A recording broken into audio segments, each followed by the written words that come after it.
Halo sahabat, selamat datang di channel Nisa Audio Official. Jangan lupa setelah menonton, klik like, komen, dan subscribe ya. Terima kasih. Perasaan Felix tidak menentu, ia takut sekali saat ini. Hanya saja Saula tidak memiliki pilihan dan tak rela mengulur waktu.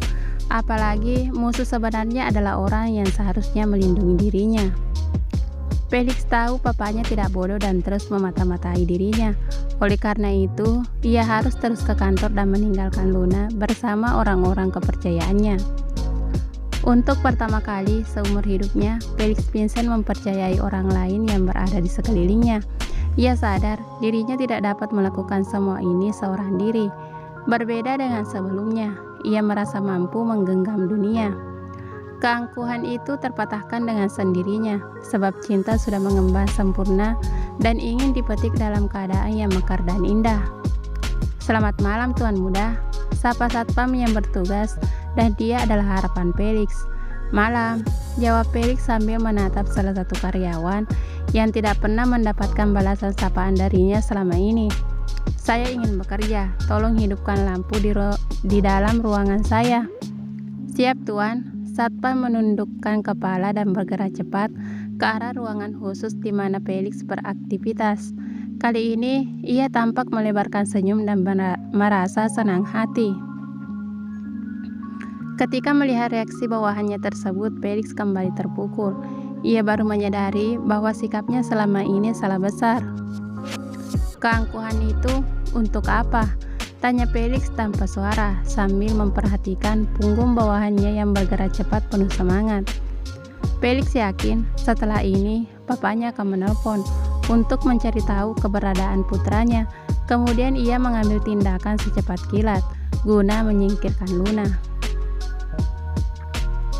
Aku tidak akan membiarkan wanita yang berharga di dalam hidupku lenyap karena hal yang sama. Mama, tolonglah, bantu aku kali ini saja. Felix menjerit di dalam hati sambil berjalan menyusul satpam yang masuk lebih dulu. Ada lagi yang bisa saya bantu Tuan? Tanyanya santun. Jika ada yang mencari saya, katakan saja sedang sibuk di dalam. Sebisa mungkin jangan ada yang mengganggu. Siap Tuan. Lalu satpam meninggalkan Felix yang langsung sok sibuk demi mengelabui semua orang. Dari sini aku akan pergi untuk melindungi Luna. Aku ingin melihat dengan mata kepala sendiri bagaimana reaksi Tuan Besar saat sadar bahwa putranya mengetahui banyak hal tentang rahasia dan rencana busuknya. Sekitar pukul 20.00 WIB, Felix mendapat kabar bahwa papanya sudah bergerak. Laki-laki itu keluar dari kediaman mewahnya dengan sebuah mobil berwarna hitam. Hitam? Felix berpikir sejenak, sebab di rumah itu sama sekali tidak ada mobil berwarna hitam. Mata-mata Felix kali ini adalah Bibi. Sebelum meninggalkan rumah yang penuh dengan cinta, sekitar 18 tahun yang lalu, Felix memohon kepada Bibi agar bersedia membantunya kali ini. Ia pun berjanji akan menjaga keamanan perempuan bayi tersebut. Felix mulai menghitung waktu dan berdiri di tepi kaca jendela ukuran besar dan lebar, tetapi bukan di ruangannya pada lantai tertinggi, melainkan di lantai 2 tempat staf administrasi bekerja. Selama beberapa menit ia mengamati kendaraan yang mendekati sisi kantor untuk memastikan jalan sang papa. Benar saja, setelah 19 menit, kendaraan roda 4 berwarna hitam menepi. Lalu satpam yang semula menghidupkan lampu ruangan Felix berlari ke arah mobil tersebut. Kena, ujar Felix sambil menggenggam tangan kanan yang sudah ia angkat untuk menumpu dahi. Sampai di sini, semua aman dan sesuai dengan perhitungan Felix. Detik ini, di balik ketenangan tatapan matanya, ia menyimpan rasa sakit dan kegelisahan yang luar biasa.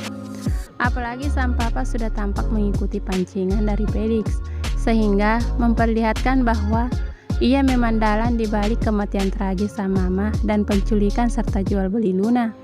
Hingga titik ini, semuanya aman terkendali. Tetapi ketika Felix sedang bersiap untuk mengarah kepada Luna, tiba-tiba saja ia terpanggil untuk kembali menatap ke arah luar jendela. Ternyata Saat itu sang papa memutuskan untuk turun dari kendaraan dan masuk ke dalam gedung pencakar langit tersebut. Menyadari hal itu, Felix mengernyitkan dahi dan berpikir sejenak. Saat ini ia merasa tidak punya pilihan lain hingga berjalan kembali ke arah ruang kerjanya dan mempersiapkan diri dengan baik. Jangan-jangan ia ingin membunuhku di tempat ini, gumam Felix di dalam hatinya. Felix menyiapkan beberapa dokumen di atas meja kerjanya, ditambah lagi dengan laptop yang telah dinyalakan. Tak lama, Tuan Vincent masuk ke dalam ruangannya dan menyapa dengan suara yang masih terdengar lemah. "Felix, Papa?" Felix berdiri dan menatap papanya. Ia juga tidak lupa untuk mengecek kedua tangan Tuan Vincent. Apakah ada senjata atau untuk menyakiti atau tidak? "Ada yang ingin Papa sampaikan?" "Tentang apa?" "Mungkin ini akan menyakiti hatimu, tapi kamu harus tahu mengenai gadis itu." "Papa mengenal Luna?" "Tidak terlalu, tapi Papa bisa sedikit menjelaskannya kepadamu." "Silakan, Pak." Felix tidak ingin menimbulkan kecurigaan di dalam hati Tuan Vincent. Untuk itu, ia kembali memperlihatkan sikap tak tahu menahu. "Dia itu bukan gadis yang pantas untukmu. Mamamu juga pasti tidak setuju dengannya." "Maksud Papa?" Felix pura-pura bodoh kali ini. "Kita tidak tahu tentang asal-usul dan keluarganya." "Sebentar, tunggu dulu," pinta Felix sambil mengangkat tangan kanannya. "Apa Papa mengenal Luna?" "Tidak," jawabnya sekali lagi agar Felix menjadi yakin. "Hanya saja firasat Papa mengatakan bahwa dia cuma ingin hartamu saja." "Luna tidak seperti itu, Pak." "Baiklah, begini saja. Kita lihat apa yang akan kamu katakan dan nilai terhadap perempuan itu setelah mengetahui tentang sesuatu." Tuan Vincent seperti ingin menelanjangi kebenaran Luna yang sebenarnya sudah diketahui oleh Felix. "Ayo ikut Papa sekarang juga ya." "Kemana?" "Suatu tempat yang akan membuatmu sadar." "Tapi aku ingin menyelesaikan pekerjaanku. Aku ingin melamar Luna dengan semua yang aku punya." Tuan Vincent menggenggam kedua tangannya erat. Ia tampak semakin panas. Padahal Felix menolak karena ia sedang cemas. Ia khawatir papanya sengaja menyekap dirinya, sedangkan Luna diurus oleh orang lain. Namun, kali ini Felix tidak memiliki peluang untuk menghindar. Lagi pula, ia penasaran dengan apa yang ingin Tuan Vincent perlihatkan kepada dirinya. Baiklah, Felix mengikuti langkah papanya. Setibanya di areal parkiran, Felix tidak melihat mobil berwarna hitam yang semula papanya tumpangi. Papa masih tidak sehat, jadi memutuskan untuk tidak bawa mobil. Jelasnya, dan itu adalah kebohongan pertama seorang Vincent. "Oke, berarti pakai mobilku saja. Kemana kita akan pergi?" "Ikuti saja." "Oke," jawab Felix penuh curiga. Bagus, dia memang persis sama dengan ibunya. Mereka golongan orang-orang yang penasaran akan banyak rahasia, kata Tuan Vincent sambil menaiki mobil Felix. "Setelah ini kamu akan bertemu dengan wanita itu dalam keadaan berbeda. Saya akan menjerat 2 burung dengan 1 tali. Gadis itu mati, sementara Felix si angku akan mendekam di balik jeruji besi." Ternyata Tuan Vincent memiliki rencana jahat yang kejam. Ia ingin membunuh Luna, tetapi menjadi Felix sebagai kambing hitamnya. Lagi-lagi ia akan mencuci tangannya dengan jalan memfitnah orang lain. Dengan begitu, semua musuh-musuh akan lenyap dengan sendirinya, sambung Tuan Vincent bersama tawa di dalam hatinya. "Sejak dulu saya memang cerdas," pujinya pada diri sendiri. Perjalanan dengan rute pinggir kota membuat Felix bingung. Ia masih belum mengetahui rencana gila sang papa yang sudah buta karena harta dan tahta. Sebab sejak awal pernikahannya, memang ini adalah tujuan dari seorang Vincent. Ia rela menjadi penjilat dan pengemis di hadapan seorang nona muda Marseille. Kelicikan serta sikap lembutnya sudah berhasil mengelabui perempuan cerdas dan pekerja keras tersebut. Meskipun ia berkedudukan sebagai pemilik perusahaan, sementara Tuan Vincent hanya bawahan biasa, tetapi ia berhasil ditipu dan terjebak dalam cinta palsu. "Sayang, saya sudah mendapatkannya." Istri muda Tuan Vincent berhasil membujuk Luna untuk ikut bersamanya. 5 menit lagi kami akan meluncur dan kita bertemu di tempat itu ya. Iya Mama, Tuan Vincent hanya mengatakan itu saja saat menerima telepon dari istri mudanya. Di lantai dasar, istri muda sang papa yang semula sedang mengobrol dengan Luna bergegas menelpon untuk memberikan kabar gembira. Sedangkan Luna yang sangat bahagia karena dijenguk oleh calon ibu mertuanya baru saja naik ke lantai atas untuk mengganti pakaian. Mamamu, dia ingin mobil Lamborghini berwarna merah, kata Tuan Vincent sambil melihat ke arah putranya. Dia bukan mamaku, tegas Felix dalam nada marah.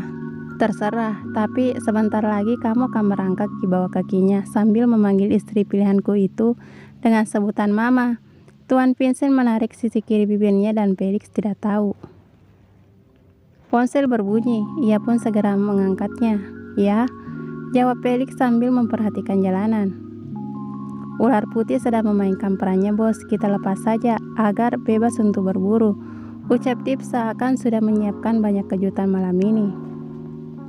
Sebelumnya Felix sudah menghubungi Dip dan menawarkan sekotak imbalan yang berharga.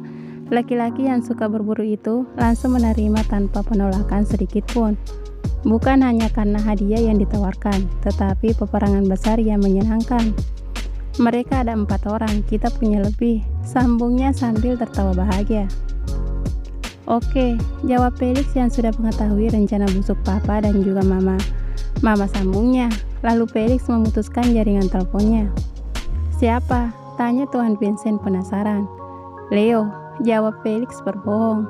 Dia sedang mengurus festival besar di luar kota, walaupun aku sudah memundurkan waktunya, tapi harus tetap diselesaikan dengan baik. Jelas Felix agar mampu meredam perasaan curiga bapaknya. Oh, oke. Tuan Vincent tampak percaya. Di depan sana kita berhenti sejenak. Papa ingin makan malam. Kenapa harus di sana? Tuan Vincent tersenyum dan Felix menyadarinya. Itu adalah tempat makan sederhana. Di sanalah Papa biasa mengganjal perut dan bertemu dengan almarhum mamamu. Jelasnya dan kali ini ia tidak berbohong. Papa memang tidak berdusta kali ini. Hanya saja tujuan utamanya bukanlah untuk mengenang masa lalu, melainkan mengulur waktu, kata Felix yang berpikir selangkah lebih maju dari papanya. Baiklah, setuju. Felix terus saja mengikuti keinginan sang papa, sebab baginya ini adalah akhir dari seorang Tuan Vincent yang licik. Hal itu juga ada di dalam pikiran sang papa, ingin puas memandang wajah putranya sebelum menghabisi binar kebahagiaan di dalam hati Felix. Bersambung.